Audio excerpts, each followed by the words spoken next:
Okay, well, with that, Catherine, the floor is yours.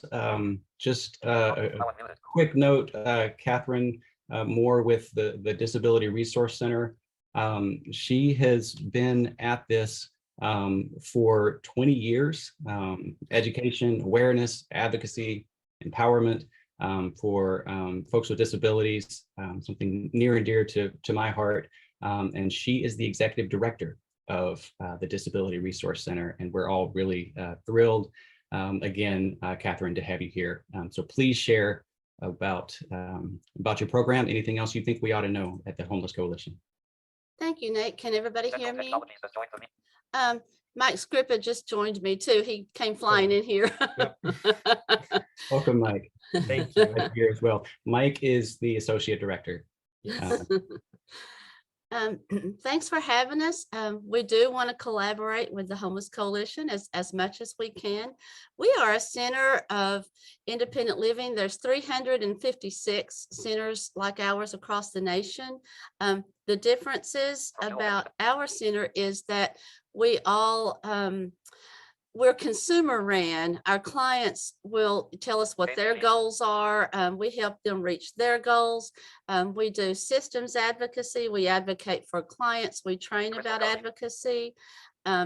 We have peer support, independent living trainings, individual or groups.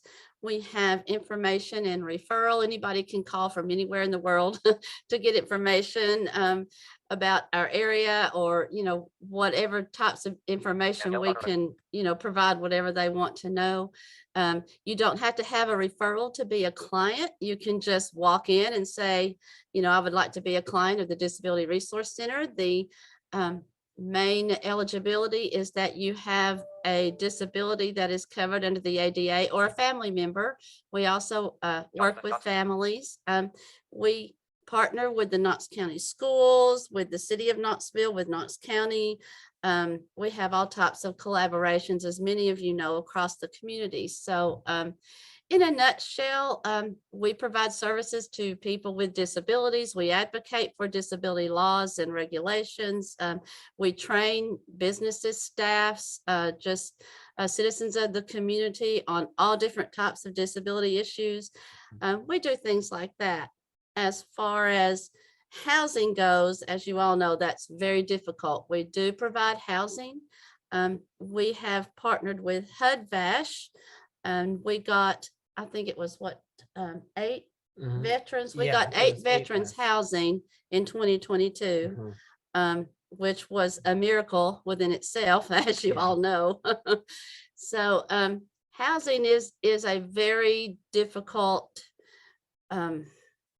program, really, because not only is there a housing shortage, accessible housing, it's just not there. So if any of you can give us advice on that, we would love to take it.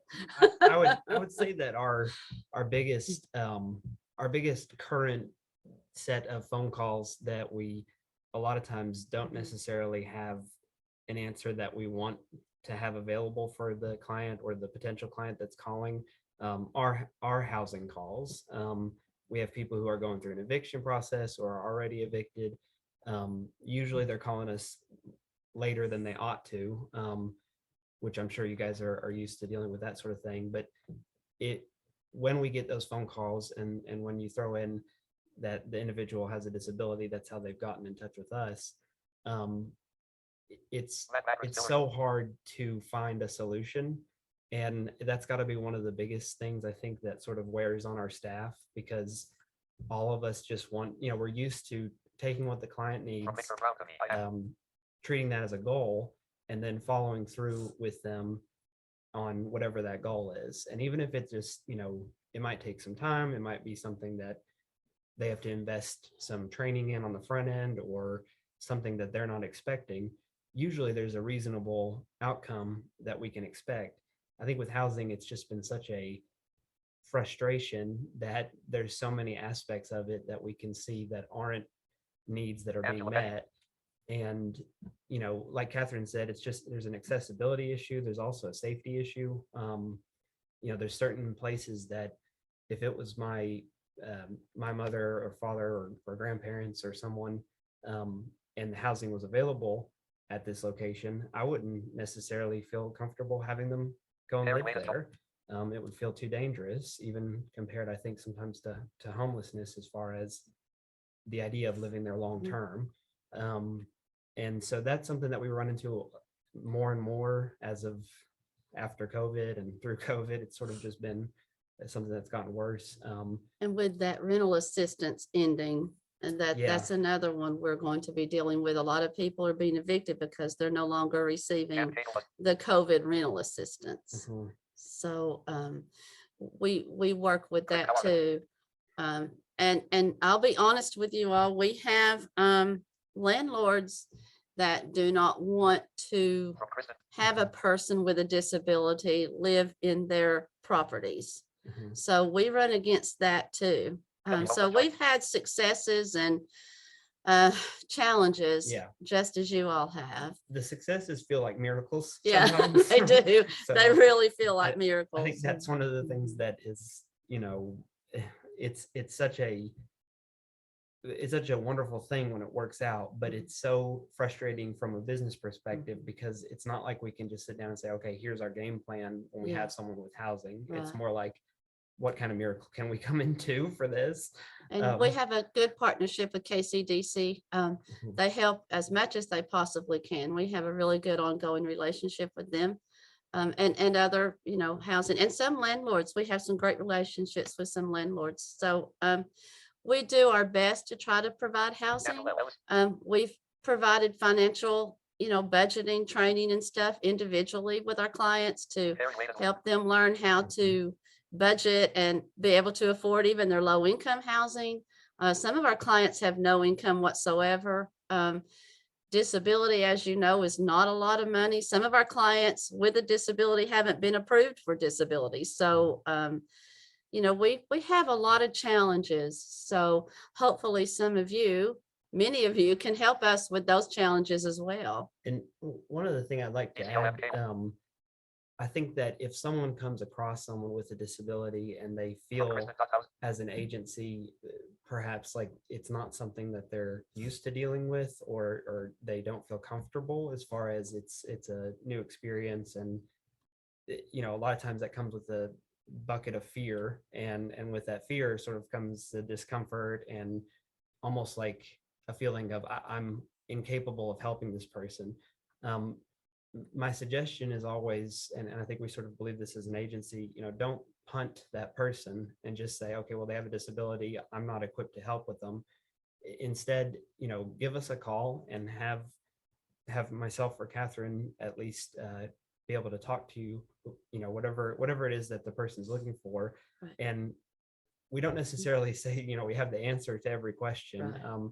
Typically it's more of being creative, but it's also sort of taking a second, stepping back and saying, okay, this person does have a disability, and there might be avenues that are barriers related to their disability, but there's so many other components that have nothing to do with their disability that we want to remember are also the things that they're dealing with. And sort of after that conversation, a lot of times I feel like people get a sense of relief that, like, okay, this is not exactly how it felt when I first came across it. And it really, really helps on the service end, as far as the client is concerned, because they don't feel like they're being punted around by agencies because of their differences. We've had rehab centers call us when they've had a person be placed in the rehab center for, alcoholism, drug addiction, whatever addiction it is. And they're really very nervous and everything about that person with the disability being there. But after they've talked to us and we've given them some solutions about certain problems or certain issues they're worried about, lots of times it's a very easy correction, a very easy resolve for that person. So, you can always feel free to give them our information, our website, our phone number, whatever, and, let them call and talk to us. If you have a person with a disability, or a landlord that calls you about a person with a disability, that kind of thing. So does anybody have any questions or anything? And I am so sorry that we're just kind of winging this morning. We have been so slammed the past year, as I'm sure all of you have. If you didn't say you were winging it, nobody would know. Any thoughts or questions from anybody? Thank you so much. Thank you for having us. Mhm. And please feel free to call us anytime, because believe me, we'll call you all. Catherine, quick question. It's Nicole over here at Volunteer Ministry Center.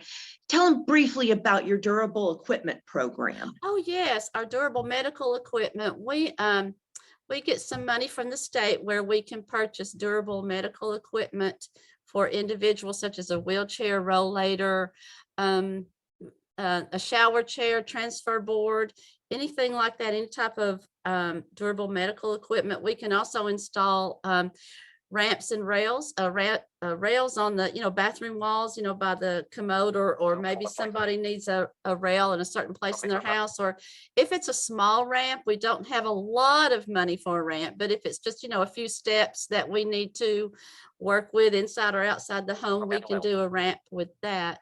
We also get donations.